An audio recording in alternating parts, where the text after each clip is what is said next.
తక్కువ పెట్టుబడి, తరగని డిమాండ్, ప్రీమియం బ్రాండ్ సపోర్ట్ తో మిస్టర్ ఆప్టికల్స్ ఫ్రాంచైజీ మీకోసం. Call Mister Opticals today. అందరికీ నమస్కారం, నేను Swaroopa Potlapalli. Welcome to Suman TV.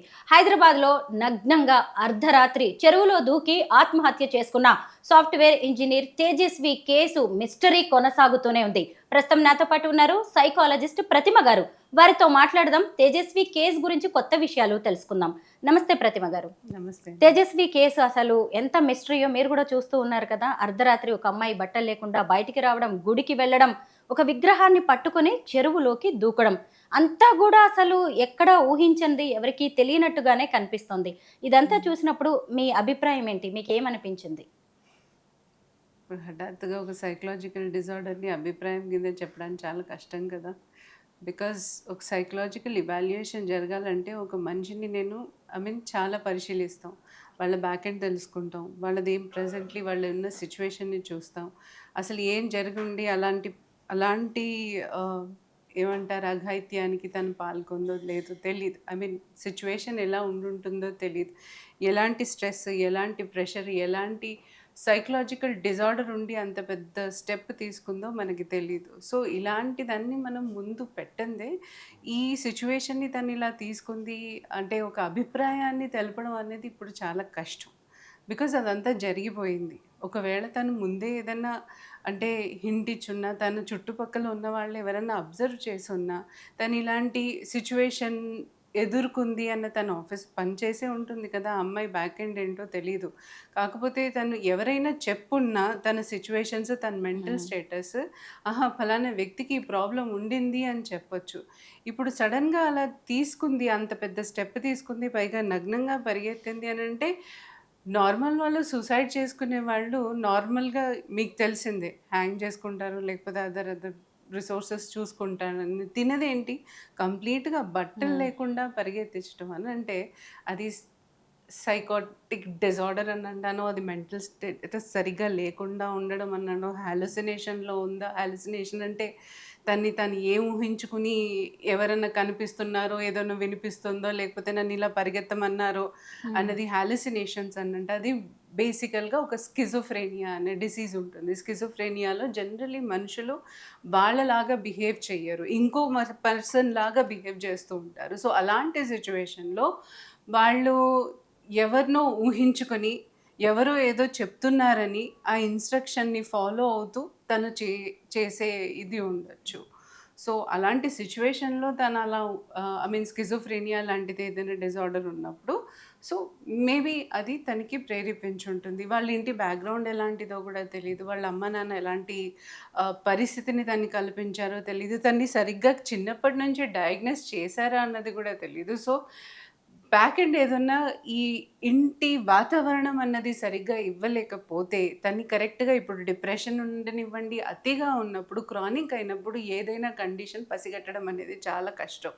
So అది ఎలాంటి వాటిలో ప్రేరేపిస్తుందో తెలియదు. ఇప్పుడు డిప్రెషన్లో కూడా చాలామంది ఎక్స్ట్రీమ్స్కి వెళ్తున్నప్పుడు వాళ్ళకి కొన్ని హాలుసినేషన్స్ అనేవి వస్తాయి. ఎవరో పిలుస్తున్నట్టే ఇంకా నేను చచ్చిపోవాల్సిందే అన్న ఒక ఇంటెన్షన్ అనేది మనిషికి ఏర్పడుతుంది. అది కంప్లీట్గా మెంటల్గా డిస్టర్బ్ అయిపోవడం, కంప్లీట్గా చాలా స్ట్రెస్ ఫీల్ అవుతారు. దాంట్లో డిఫరెంట్ కోమార్బిడ్స్ ఉంటాయి. అంటే ఒకటి అని చెప్పలేము. ఇప్పుడు స్కిజోఫ్రెనియాలోనే ఒక మనిషికి యాంగ్జైటీ ఉండుండొచ్చు, ఒక మనిషి డిప్రెషన్ చాలా అతి తీవ్రంగా ఉండుండొచ్చు. సో ఇవన్నీ ఎక్కువ పైలప్ అయిపోయినప్పుడు, ఎక్కువ అయినప్పుడు సో మనిషి ఎలాంటి మార్గాలు వెతుక్కుంటాడో చావడానికి అని చెప్పడం అనేది చాలా కష్టం. సూయిసైడల్ టెండెన్సీ అనే దాన్ని మన చుట్టుపక్కల చాలా మందిలో కూడా మనం చూస్తూ ఉంటాము. కానీ దాని నుంచి వాళ్ళని ఎలా బయటపడేయాలి అనేది కూడా తెలియదు. ఈ తేజస్విని వాళ్ళ అమ్మగారితో కలిసి ఉంటున్నారు. వాళ్ళ అమ్మగారు కూడా ఈమెకి సంబంధించిన బిహేవియర్ని గమనించే ఉంటారు. ఒకవేళ ఇలా ఇంకెవరిలోనైనా మనం చూసినప్పుడు ఎలాంటి జాగ్రత్తలు తీసుకోవాలి? అంటే ఇది పసిగట్టడం అని అంటే పేరెంట్స్కి తెలుస్తుంది, చుట్టుపక్కల వాళ్ళకి కూడా. తను చాలా యాక్టివ్గా ఉండే పిల్ల, అందరితో కలిసే పిల్ల అనగానే సడన్గా తను అలోన్గా ఉండాలనుకోవటం, ఎవరితో మాట్లాడకపోవడం, ప్రతి చిన్న విషయానికి ఏడుస్తూ కూర్చోవడం, లేకపోతే అనవసరమైన లో కాన్ఫిడెన్స్ మాట, నాకు ఇది చేత కాదు, నేను ఇది చేయలేను, నా జీవితంలో నేను పనికిరాను, ఇంకా నాకు చావే బెటర్, ఇట్లాంటి ఐడియేషన్స్ ఉన్నప్పుడు ఈజీగా మంచి అర్థం మనం ఈజీగా పసిగట్టేస్తాం. అలాగే సెల్ఫ్ హార్మింగ్ అనేది ఉంటుంది. అంటే తన్ని తను ఏవో చేసుకోవడం, కోసుకోవడం, లేకపోతే ప్రతి వాళ్ళకు ఒక స్టేట్మెంట్ ఇవ్వడం, ఇంకా మేబీ నెక్స్ట్ టైం నేను ఉంటానో లేదో ఎవరికేం తెలుసు, అంటే ఇలాంటి చిన్న చిన్న హింట్స్ అన్నీ ఇస్తూ ఉంటారు. జనరల్గా వాళ్ళు అలోన్గా ఎక్కువ కూర్చుంటారు, ఎవరితో కలవడానికి ఇష్టపడరు. సో అలాంటి సిచ్యువేషన్స్ ఉన్నప్పుడు జనరల్గా పసిగట్టడం చాలా ఈజీయే. మరి ఈ అమ్మాయిలో అలాంటి సిచ్యువేషన్స్ ఏర్పడ్డాయో ఏమో తెలీదు, కానీ వాళ్ళు పేరెంట్స్ యాక్చువల్గా వాళ్ళని ప్రశ్నిస్తే డెఫినెట్గా వాళ్ళకు కూడా తెలియాలి. అది ఎప్పటి నుంచో జరుగుతూ ఉంటుంది. ఇది ఏమైనా షార్ట్ టర్మ్ కాదు, 1-2 మంత్స్ స్ట్రెస్ కాదు. ఇది చిన్నప్పటి నుంచి ఎన్నో ట్రామాలు ఫేస్ అయ్యి ఒకేసారి ఆ అమ్మాయి అంత పెద్ద స్టెప్ తీసుకుందని ఒక అనుమానం. లేకపోతే ఈ మరో కారణం ఏమి ఉండదు. ఇట్ ఈస్ లైక్ స్కిజోఫ్రెనియా అని అంటాం అంతే. హాలుసినేషన్ కానివ్వండి, ఊహించుకోవడం కానివ్వండి, ఇవన్నీ ఐ థింక్ సిచ్యువేషనల్ బేస్ మీద తను అంత పెద్ద స్టెప్ తీసుకుంది. ఫిజికల్ అబ్యూస్ లాంటివి జరిగినప్పుడు ఇలా చేసే అవకాశం ఉంటుందా? ఫిజికల్ అబ్యూస్ ట్రామాగా మారినప్పుడు ఎవరినన్నా చూసి భయపడి ఇంకా వాళ్ళనే ఊహించుకుంటూ ఉండడం, అదే ఆబ్సెసివ్ థాట్స్ రావడం. అంటే ఈ సంఘటన నాలో జరిగింది కదా, ఇంక నేను ఐ థింక్ పనికి రానేమో, ఇంక ఇలాగే ఉంటుందేమో, అంటే ఎవరిని చూసినా ఆ భయం వస్తుందన్నమాట. ఎవరు అలా మాట్లాడుతున్నా కొంచెం మనకి డిఫరెన్స్ అనిపిస్తూ ఉన్నా డెఫినెట్లీ వాళ్ళలో వస్తుంది, ఆ థాట్ అనేది వస్తుంది. సో అలాంటి ట్రామాటిక్ ఈవెంట్లో ఉన్నప్పుడు కూడా మనిషి చాలా సైలెంట్ అయిపోవడం, ఇలాంటి ఐడియేషన్, అది కూడా డిప్రెషన్కి లీడ్ అయ్యే ఛాన్సెస్ చాలా ఉన్నాయి. జనరల్లీ ట్రామా అంటే ఏం లేదు, అది కూడా డెఫినెట్గా అంటే ఈ డిప్రెషన్ ఏదైతే అంటామో అది కూడా రెలవెంట్ దానికే ఉంటుంది డెఫినెట్గా. సో ఎస్, ఇలాంటివి చేసే ఛాన్సెస్ చాలా ఉంటాయి. అబ్యూజివ్ రిలేషన్షిప్లో ఉందేమో టాక్సిసిటీ ఉండుండొచ్చు, పేరెంట్స్ దగ్గర నుంచి ప్రెషర్ ఉండుండొచ్చు, లేకపోతే మరొక ఐ మీన్ ఈ జనరేషన్ చెప్పలేం కదా, బాయ్ ఫ్రెండ్స్ లేకపోతే ఇంకేమైనా, అంటే అక్కడ బ్యాచులర్స్ కూడా అక్కడి నుంచి ఏమైనా హరాస్మెంట్ అయ్యి ఉండొచ్చు. ఎవరైనా ఫిజికల్ గా కానీ మెంటల్ గా ఆమెను హెరాస్ చేస్తున్నప్పుడు తనను తాను కాపాడుకోవడానికి ఇలా చేసి ఉండొచ్చు అనుకోవచ్చా మనం? అంతే, అలాగే కూడా ఉండుండొచ్చు. సిచ్యువేషనల్ చెప్తున్నాను కదా, ఎవరు పరిగెత్తాలని అనుకుంటారమ్మా? మెంటల్గా స్ట్రాంగ్ ఉన్న దట్టు వాళ్ళు, బట్టలు కరెక్ట్ లేకుండా. బట్టలు లేకుండా అమ్మాయి అర్ధరాత్రిలో అంతగా ఐ మీన్ అలా ఉంది అన్న సిచ్యువేషన్ని, అంటే ఎవరు హెల్ప్ చేయలేదు తనకి. హెల్ప్లెస్ స్టేజెస్లో, అంటే ఇంతమంది తిరుగుతూ ఉంటాము బయట, ఒక్కళ్ళు చూసి రిపోర్ట్ చేయలేదే, అయ్యో అమ్మాయి ఫలానా అమ్మాయి అలా పరిగెడుతోంది అని. ఎవరికి ధైర్యం సరిపోలేదా, లేకపోతే చూసి భయపడ్డారా, అసలు సిచ్యువేషన్ ఎలా ఉండుంటుంది, ఒక్కళ్ళు కాపాడే వాళ్ళు లేరు కదా అని అనిపిస్తుంది.